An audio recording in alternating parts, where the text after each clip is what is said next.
Good morning, everyone. Welcome to today's Compliance Over Coffee, and it's Thursday, and it's a beautiful day outside here today. So that's another good start to the day. Today I want to talk to you about SARs, Suspicious Activity Reports, but what does suspicious activity consist of? What is it that we should actually be looking for? What level of suspicion should we have before we have to submit that suspicious activity report to the National Crime Agency? And I'm going to put my glasses on today because I've had to print some notes. This is a query for you. Do any of you find subjects or one particular subject that just doesn't stick in your head easily and you have to have notes on it? SARS is one of those things for me, so I've got some notes, so I have to read them for you because I wanted to get it right and I wanted to give you the information that you need. But you can go off and research this for yourself. I've updated my research and retyped and printed this off for you guys. So there are key elements to a suspicious activity report, and the first one is suspicion, second is crime, and the third is proceeds. The proceeds is cash that people get from doing something criminal or unscrupulous or whatever you want to call it. So number one is suspicion, and what they're saying is that suspicion under a SARS, it falls short of having actual evidence. So you don't have evidence that something criminal has happened or that they really have got cash from unscrupulous funds, but it's more than you just thinking, it's sort of in between the two.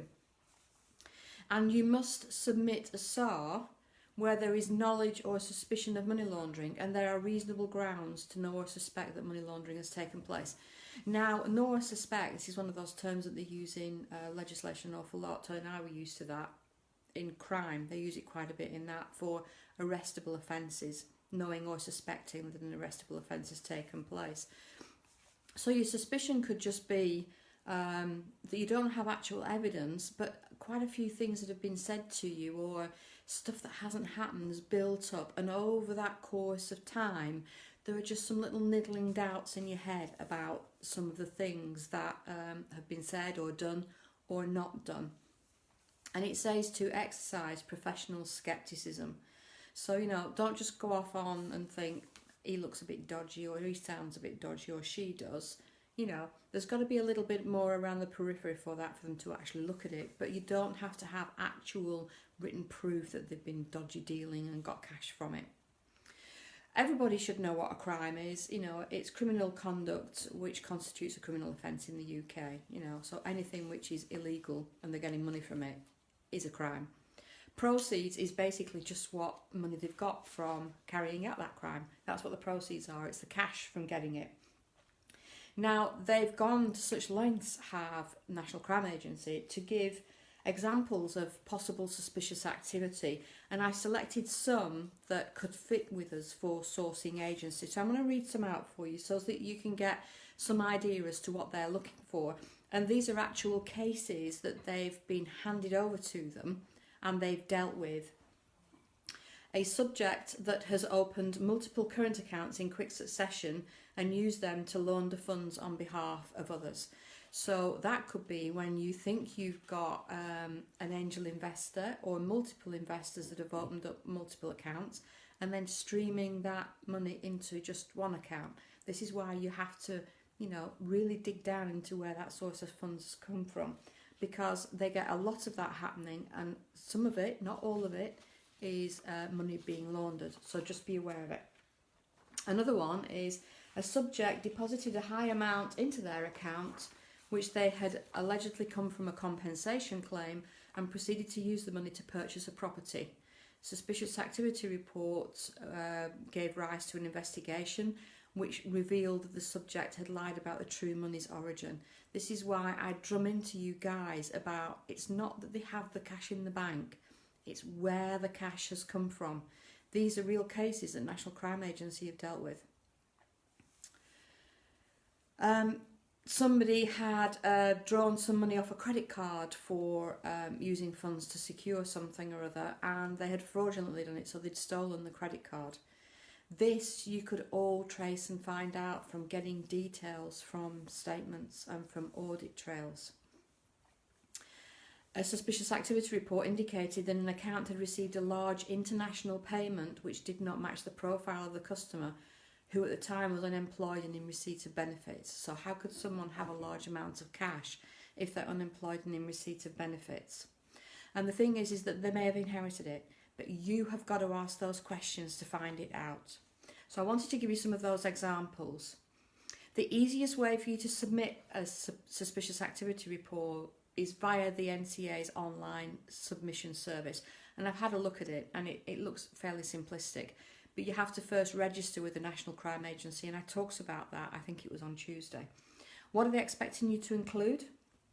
The full name or any names that you have known the person by. If they claim a company registration number, VAT number, business type, so on and so forth. Addresses including postcodes. Any date of birth that you've got for them, any occupation that they've given, and any additional number that you can give them that would help, such as phone numbers, passport numbers, or driving licence numbers. For the example as to what you're trying to get over to them as to what happened and why you were suspicious, just a brief summary, chronological order of events, briefly describing activities and transactions. So basically you cover who, what, where, when, why, and how. And you must include the date that the activity happened, i.e. when you were talking to them, the type of product that you were offering them, and how the activity took place. So did you have a telephone call with them? Was it an email? Was it a face-to-face meeting? So on and so forth. So that's about SARS. And I don't find that an easy subject to remember. That was why I printed it off. But I printed off lots of different reports from different places and pulled all of that information together. So I think that's the basics for you. And I think there's a section on SARS in my book. If you've got the book, have a read of that. I'm not sure that anything much has changed, although I think they give some more up-to-date examples currently. So that's SARS. Please take it seriously. The National Crime Agency certainly do, and certainly HMRC do. I was on a clubhouse last night and a sourcing agent came on, and they had received an email and asked to produce their legally required documentation, which they did, they could do. And they passed. But it just goes to show you that, you know, what I say is actually happening out there.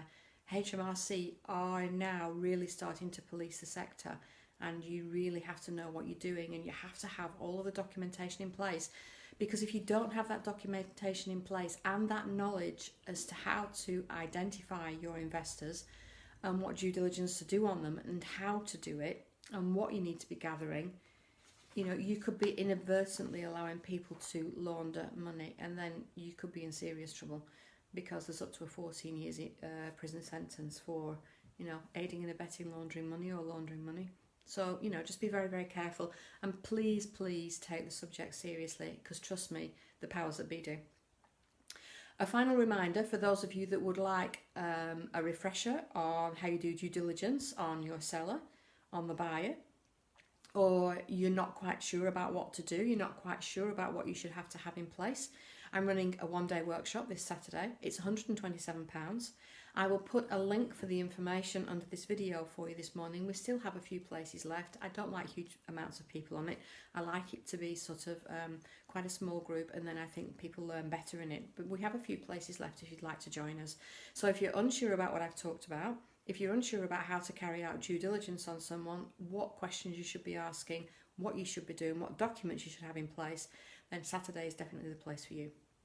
That's Compliance Over Coffee for this morning. I hope everyone has a fantastic weekend, and I will be back with you next week. And one of the days next week, I will be covering the application online process for HMRC for anti-money laundering, which I promised to do.